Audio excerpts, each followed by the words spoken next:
Europe 1 Soir. 19h, 21h, Pierre de Villeneuve.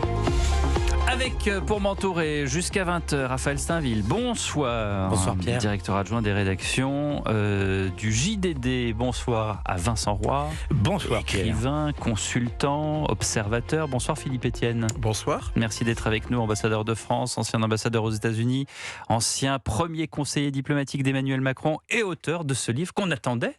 Depuis quelque temps que vous nous y miroitez avec ce livre qui allait sortir, le voilà. Le livre s'appelle Le Sherpa, mémoire d'un diplomate aux avant-postes de l'histoire. Rien que ça, qui paraît aux éditions Talendier. On va parler de votre livre, mais d'abord, je dois dire que depuis une heure à peu près, les dépêches urgentes de l'agence France Presse tombent les unes après les autres concernant une possibilité de frappe des États-Unis sur l'Iran. Dernière dépêche en date, c'est une dépêche urgente. De nombreuses bases américaines sont à portée des missiles iraniens. Voilà ce que dit le porte-parole de l'armée iranienne. L'Iran ripostera instantanément en cas d'attaque. Voilà le porte-parole de l'armée, etc., etc. Ce sont les deux dernières, mais ça n'a pas arrêté depuis tout à l'heure. Est-ce que vous croyez à une possible frappe des Américains sur l'Iran, Philippe Etienne ? Ils ont frappé l'Iran il y a quelques mois. Mais ça ne suffit pas comme réponse. Non, mais ça veut dire que c'est possible, évidemment. La question, c'est de savoir quel est le vrai objectif du président Trump par rapport à ce qui s'est passé au massacre dans les rues des villes iraniennes du fait du régime, ou par rapport à la négociation nucléaire, balistique. Les dernières déclarations qu'il a faites hier, je crois, tendaient à montrer qu'il voulait forcer les Iraniens à revenir à la table de la négociation pour abandonner leur capacité d'enrichissement de l'uranium et limiter drastiquement leur capacité de missiles balistiques. Tout ce qui Donc il y a sort le là, nucléaire iranien, il y a la situation bien sûr tragique nucléaire et balistique, parce Voilà. qu'en fait le point fort des Iraniens, c'est aussi de pouvoir envoyer des missiles. Vous savez, quand ça date, d'ailleurs ça date de leur guerre dans les années 80 contre l'Irak. Oui, la guerre Iran-Irak, bien sûr. Les Irakiens de Saddam Hussein avaient attaqué avec des missiles et les Iraniens se sont promis depuis lors d'être très Et forts. les Américains avaient fourni des armes aux Irakiens. Et donc là, maintenant, vous voyez toutes ces déclarations des responsables iraniens qui se multiplient, parce que finalement, qu'est-ce qui peut dissuader les Américains ? C'est pas la défense antiaérienne iranienne, où on a vu, c'est la capacité des Iraniens, au moins pendant un certain temps, d'envoyer des missiles sur Israël, mais aussi sur d'autres alliés des Américains, notamment les pays du Golfe. Les pays du Golfe. Et voir des implantations américaines dans ces pays. Raphaël Steinville. Oui, on a pu noter il y a quelques jours que lorsque Donald Trump, pour la première fois, menaçait directement l'Iran, que dans le même temps, des bases américaines avaient été évacuées en prévision d'une éventuelle riposte iranienne. Absolument, pour diminuer le degré de vulnérabilité à des rétorsions iraniennes. Mais moi, ce qui m'interroge malgré tout, c'est que lorsque Donald Trump annonce une première armada, puis une deuxième armada naviguant en direction de l'Iran, on imagine mal quand même que le président puisse engager de telles forces compte tenu du coût, ne serait-ce que du coût de ce genre d'opération, sans en se contentant finalement de menacer l'Iran. Quelle est la part de bluff ou de volonté absolue de retour sur investissement, parce que le fait de dissuader ou de menacer peut aussi être payant en l'occurrence. Exactement. Le meilleur retour sur investissement. Philippe Etienne. Le meilleur retour sur investissement, c'est que la pression marche évidemment, et que du coup les Iraniens qui sont très faibles. Parce que ça coûte encore plus cher que d'envoyer des missiles. Après, il faut qu'on. Enfin, moi, je suis pas un expert militaire, mais tous ces moyens, ils peuvent servir à plusieurs choses. D'abord, en particulier, le contrôle des zones maritimes. Or, les zones maritimes, c'est quoi ? C'est par là que les Iraniens essayent d'exporter le pétrole, même contre les sanctions, en violant les sanctions. Donc ça, c'est une première utilisation de cette capacité militaire. La deuxième capacité, c'est effectivement bombarder l'Iran.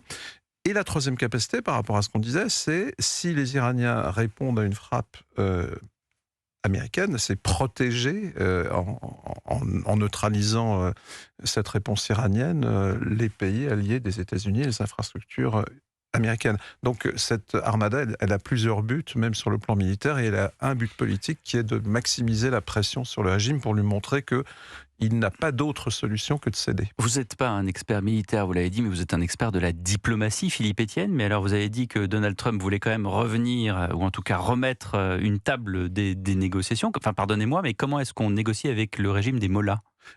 C'est pas moi qui l'ai dit, hein. Il l'a dit d'ailleurs dans le passé à de très nombreuses reprises, sous son premier mandat et encore récemment pendant son deuxième mandat. Et là, il a fait des déclarations extrêmement fermes et menaçantes en annonçant des possibles frappes très très lourdes, mais en même temps, il a bien dit si... voilà. Non, mais la question, c'est le régime des mollahs, le régime iranien. Comment est-ce qu'on fait pour négocier avec des gens qui massacrent 30 000, 35 000 personnes, bain de sang. On a entendu les témoignages sur Europe 1, des gens qui fuyaient l'Iran en disant ils tuent les enfants, ils tuent les femmes. Mais je suis complètement d'accord avec vous. Donc la seule négociation que le ministre iranien des Affaires étrangères a envisagée, parce qu'il a dit qu'ils étaient prêts à négocier, à mon avis, ça reste limité aux questions d'armement. Vincent Roy. Oui, on peut se demander dans ce contexte pourquoi, après la guerre des 12 jours, si la question est nucléaire et si la question est balistique, si je vous suis, pourquoi est-ce que pendant les 12 jours, il n'est pas allé au bout, Monsieur Trump ? C'est une excellente question. Je pense qu'à l'époque, je ne sais pas si vous vous souvenez, les Iraniens avaient envoyé une attaque sur une base américaine au Qatar qui en fait n'était pas une véritable attaque. Ils avaient fait en sorte de montrer que... Et en fait, ça n'avait pas fait de dégâts puisque les gens étaient prévenus.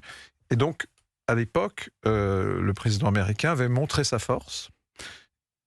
On avait détruit, entre les frappes israéliennes et sa frappe américaine, quand même une bonne partie du potentiel nucléaire. Maintenant, il peut vouloir finir le boulot. Le job. Et à l'époque, on l'avait prévenu, je parle sous votre contrôle, Philippe Etienne, l'Arabie Saoudite notamment, on l'avait prévenu, en disant qu'une frappe sur l'Iran déstabiliserait le marché du pétrole, notamment le pétrole iranien. Oui, bien sûr. Ça, c'est l'autre dimension qui est extrêmement importante. Quand on connaît Trump, et vous le connaissez, en tout cas par vos anciens postes diplomatiques, il y a quand même le business qui compte. Oui, et pas seulement le business, mais aussi le prix de l'essence aux États-Unis. C'est ça. Ça, c'est fondamental. Non, le business, pour moi, c'était ça. C'était pour les électeurs de la... À l'approche des midterms. Alors après, ça peut... Une opération américaine en Iran, que de toute façon le président Trump voudra éviter de transformer en engagement à long terme. Vous savez, ça, il a promis, ce serait très très mal vu par sa base électorale, mais même une opération militaire ciblée, qui pourrait être envisagée, qui est sans doute envisagée, doit effectivement être vue par rapport aux effets sur le marché pétrolier, y compris, là encore, s'il y a des rétorsions iraniennes sur le golfe d'Ormuz, etc. Mais pour finir de répondre à votre question qui est très pertinente, il y a pas seulement, encore une fois, le nucléaire, il y a aussi le balistique, oui. et les bases de lancement et toute la capacité balistique que l'Iran a pu garder. Donc ne pas sous-estimer l'Iran, c'est ce que vous dites ce soir, Philippe Etienne, sur Europe 1, parce que on a tellement parlé de cette armada américaine qui pourrait, d'une manière un peu simpliste, écraser l'Iran. Il y a 5500 hommes à bord du porte-avions Lincoln. Il y a je ne sais plus combien d'avions. Il y a une armada, donc généralement, on appelle ça une escadre en France. Donc il y a le porte-avions, il y a 2 ou 3 frégates ou destroyers autour. Il y a généralement 1 ou 2 sous-marins en appui derrière. Il y a évidemment un soutien aérien. Donc faut s'imaginer de ce que c'est. Et Raphaël l'a dit tout à l'heure sur la question du coût. Évidemment, c'est colossal ce qui arrive au large des côtes iraniennes. Quand vous dites qu'il ne faut pas sous-estimer l'Iran, d'abord, il faut encore plus, après ces massacres, parler du régime iranien et pas de l'Iran. Parce que, voilà. Et ce régime, on a vu ce qu'il était prêt à faire pour se préserver, pour se survivre. Donc, effectivement, il ne faut pas sous-estimer le fait qu'il fera tout pour se défendre.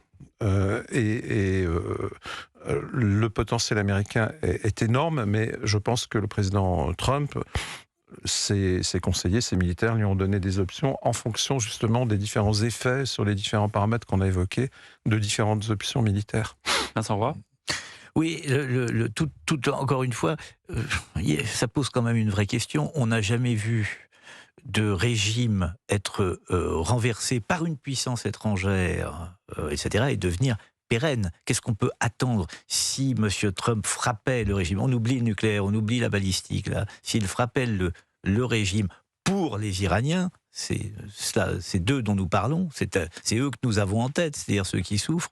On n'a jamais vu une puissance étrangère frapper un régime et donner de l'autre côté un régime pérenne. Oui, clé en main. Surtout qu'ils ne sont pas d'accord, les Iraniens, sur les régimes qu'on leur propose. C'est bien la difficulté. Oui. C'est bien la difficulté. On peut imaginer toutes sortes de scénarios. La résistance du régime et le maintien de sa cohésion, l'effritement du régime sous l'effet à la fois des pressions américaines et du fait que l'économie iranienne est complètement par terre, et du fait que maintenant il est objet d'une haine sans doute de sa population après les massacres. On peut imaginer ensuite un chaos. Donc il y a toutes sortes de variantes possibles.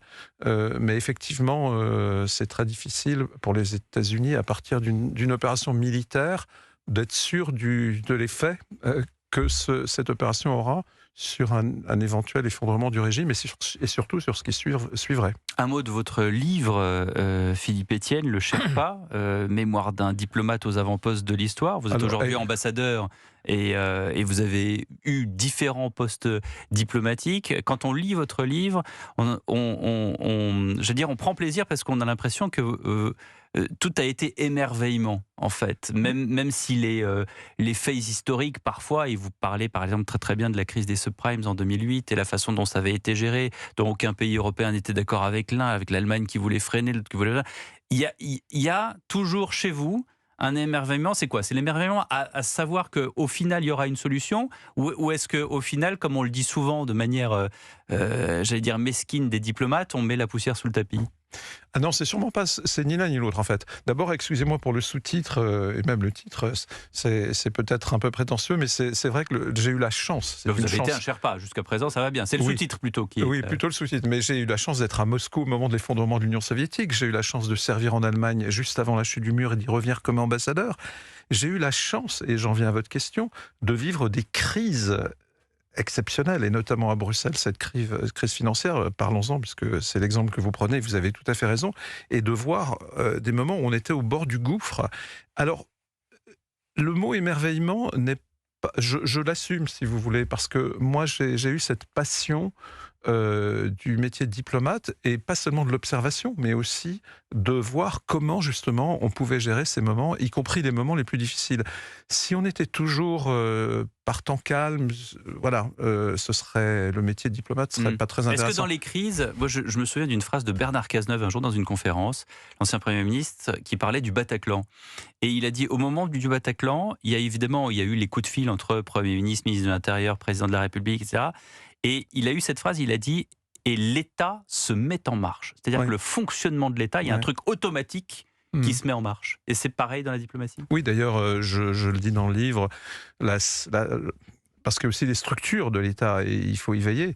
Le centre de crise du Quai d'Orsay, même sur ces événements intérieurs d'une extrême gravité, a été utile. Et moi, j'ai participé avec Bernard Kouchner à la création du centre de crise. Donc, c'est aussi l'action structurelle, et pas seulement les crises. Mais c'est vrai que nous sommes dans un pays qui a...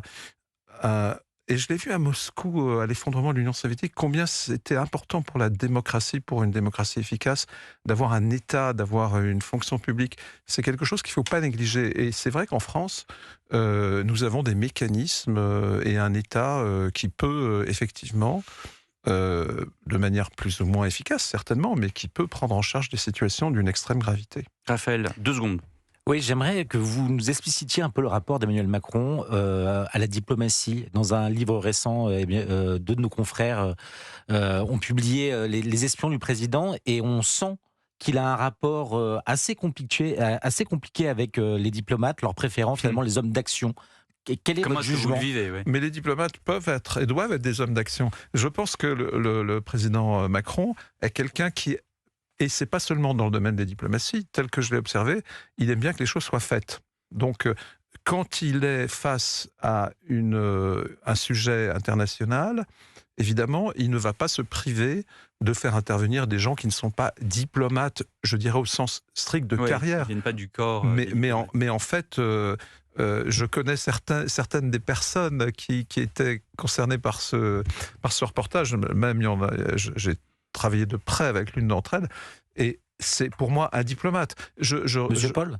Oui, je ne retiens pas une distinction entre des diplomates de carrière qui seraient dans leur bureau et puis des gens qui iraient sur le terrain, vous voyez. C'est plus compliqué que ça. Merci et bravo pour votre livre, Philippe Etienne. Merci beaucoup. Ça s'appelle Le Sherpa et c'est aux éditions Talendier. Les débats d'Europe 1 Soir se poursuivent. À tout de suite.